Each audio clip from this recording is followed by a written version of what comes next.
Welcome to the LSU AgCenter's Technology Showcase. Today's topic, using magnetic biochar to remove and reuse excess nutrients from wastewater. I actually grew up in northwestern part of China. That was pretty much agriculture area.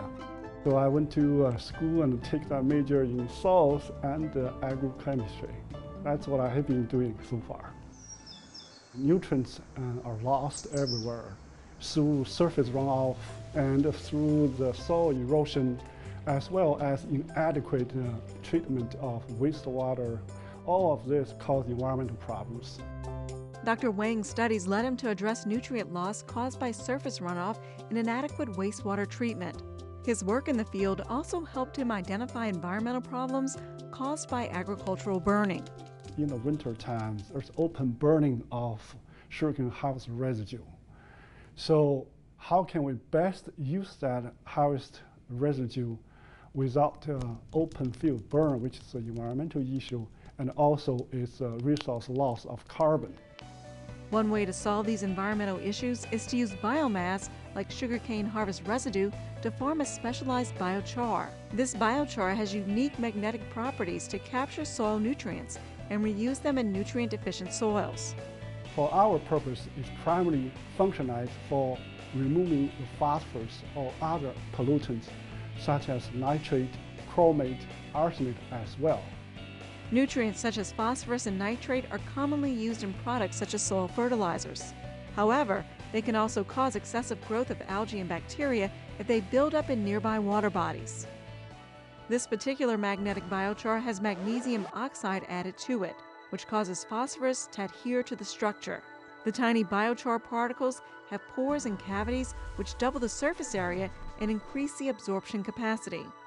Once the biochar is saturated with phosphorus, it is removed with a magnet and then applied to nutrient-deficient soils.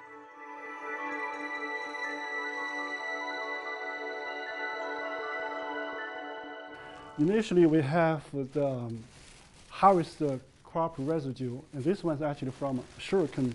We're making small pieces of the residue. Here's small pieces of biomass. The next thing, I wanted to pre-treat the biomass. So we make the unchloride solution. We're ready to treat it, pre-treat the biomass. Now here's the magnesium chloride crystal. I made the solutions. Pour this thing also in there.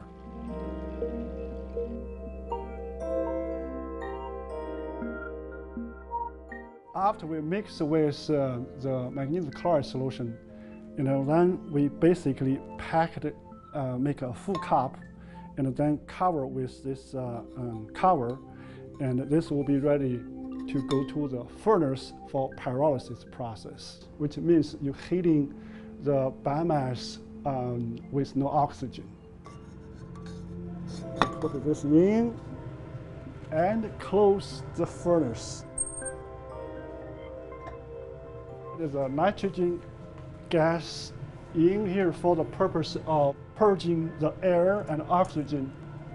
It's set up at 550 degrees centigrade. After pyrolysis, we took this out, basically, then we have a biochar.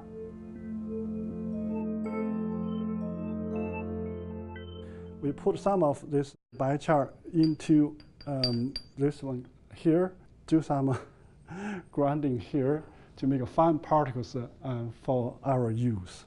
It's not just magnetic biochar, but magnesium oxide biochar, so that has a magnetic feature, be able to bonding the phosphorus from wastewater for wastewater treatment.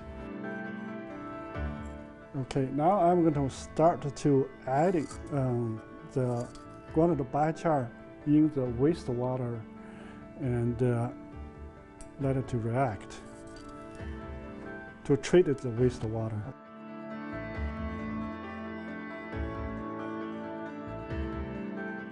When it's finished the reaction, it's pretty much look like this. So when biochar bonding the phosphorus, you can see the waters become much cleaner.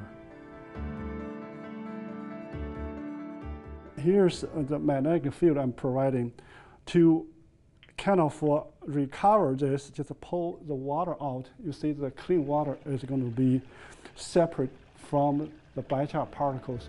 As you can see, the biochar particles are still here. So this is how the magnetic biochar works. Lab studies using the magnesium oxide magnetic biochar have shown positive results. The biochar was used to treat wastewater from an animal production facility. After absorbing the wastewater nutrients, the nutrient-laden biochar was applied to soil which had ryegrass growing in it. Ryegrass growth significantly increased after the application. The magnesium oxide magnetic biochar can help farmers reduce potential phosphorus runoff into surface water. Biochar filter strips are placed in the field along drainage ditches. The phosphorus bonds to the biochar particle surfaces, and once the biochar filter strip is fully saturated with the nutrient load, it can then be removed and applied to nutrient-deficient soils. This research, it's really important. That's where I feel very satisfied as well, because we can really recycle the nutrients for reuse. At the meantime, we are actually also improving the environmental quality.